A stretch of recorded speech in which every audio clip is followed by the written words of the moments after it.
13th today, which is young Tyler's birthday. So we got to figure out how to make a cake in a kitchen that's not mine, and he doesn't really like cake, so we got to figure out what's going on there. Angie started her first day back, full-time meetings today, so she's been booked most of the day.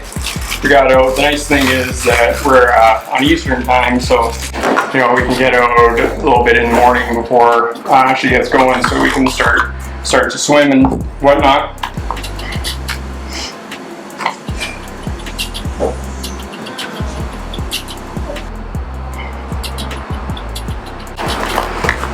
Here's young Jenna. She's coming in to help out a little bit.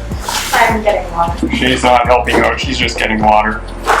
So we're renting a car tomorrow as well. So we're going to have a car for the rest of the time. Most of the time we've been walking down to the grocery store and get groceries, and it takes a little bit of time to get everywhere. About 1.5 kilometers to get to the store and back. And then you're hauling stuff, carrying it in a backpack or whatever. But so far it hasn't been too bad, but we're getting a little antsy being stuck in the house. We're also starting surf lessons tomorrow. And we picked this place partly because it was a block away from the most popular surf school in Barbados called Ride the Tide Surf School. Mr. Jay Garrett and his wife run it, and they apparently run a pretty good operation. So we're looking forward to checking that out and seeing what that looks like. We're parked in Freights Bay, the block off is the nearest beach, which is it's a smaller surf swell, but it's one of the main surf spots in Barbados. There's lots of sea turtles out there, so we go out there every day, basically go snorkeling, play in the waves a little bit. So in case you're wondering how this all started, during August we saw an article on Facebook about Barbados opening up their tourism and their country with a work remotely promotion. And so I jokingly sent that to Angie, and then from there we just started asking questions.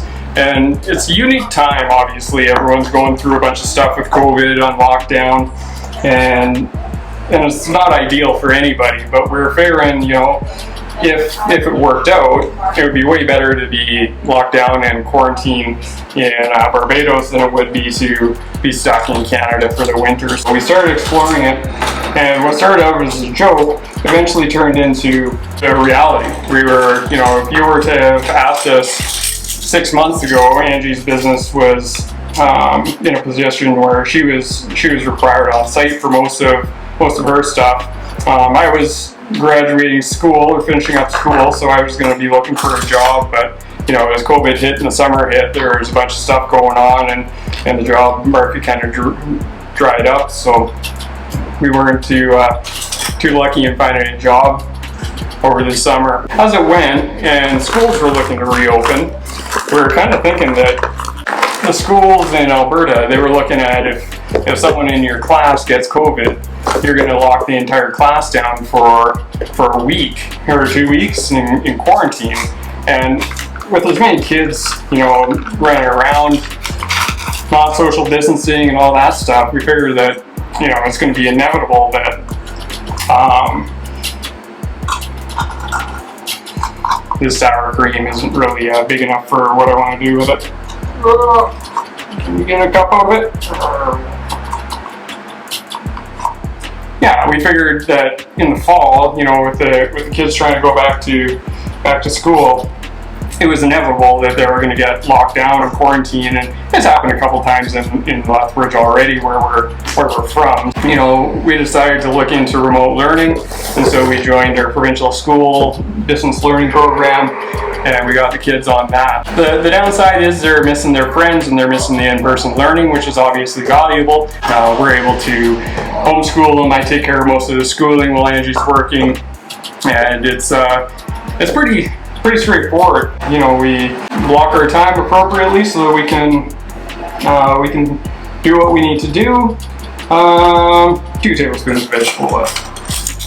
And when it's just one-on-one, I can help the kids get through what they need to do. So it's not like we need to be in a full day of school with one-on-one learning.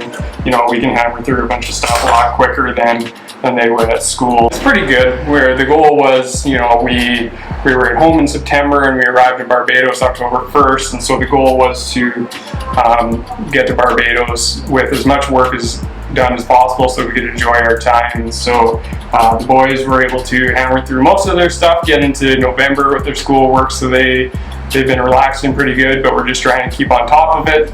Jenna's she's in high school, grade 11, so she's taken some more in-depth courses. She decided that she was going to do biology, physics, and English remote learning, and that's a lot more of a challenge. There's a lot more to learn, but fortunately, the degree I was taking was a science degree, so all the things that she's learning about, I have just recently graduated from university with my biological science degree, so I can plug in there and help out as much as I can to make sure that she's doing well in those classes.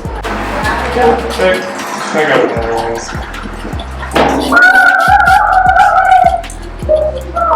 Sort of the next thing that we needed to worry about was what to do with our house. Angie's parents retired about 3 years ago, I guess, and they were living down in a RV resort down in Arizona. And so with COVID, everything got locked down.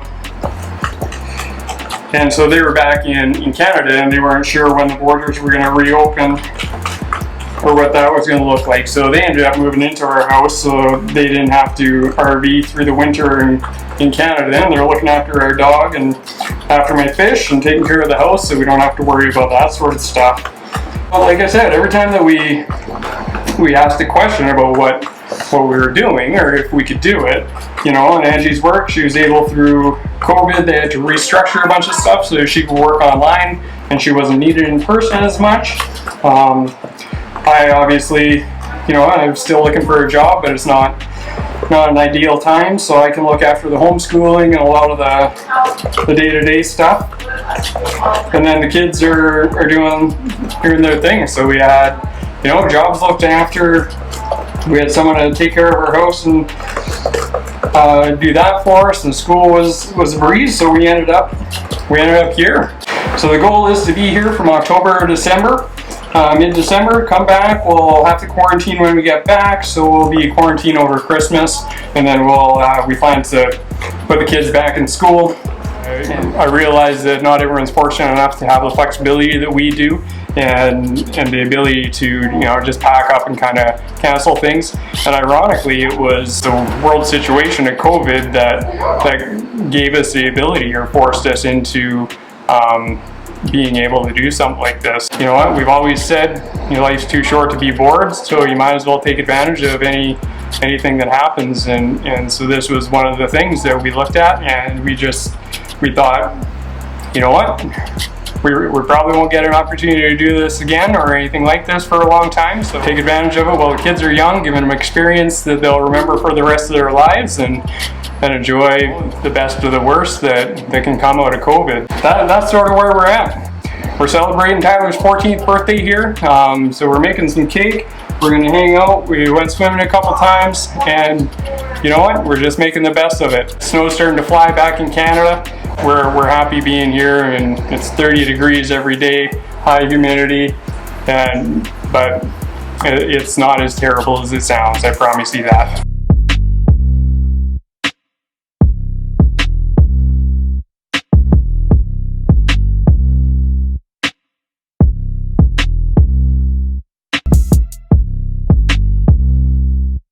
Look, I get it.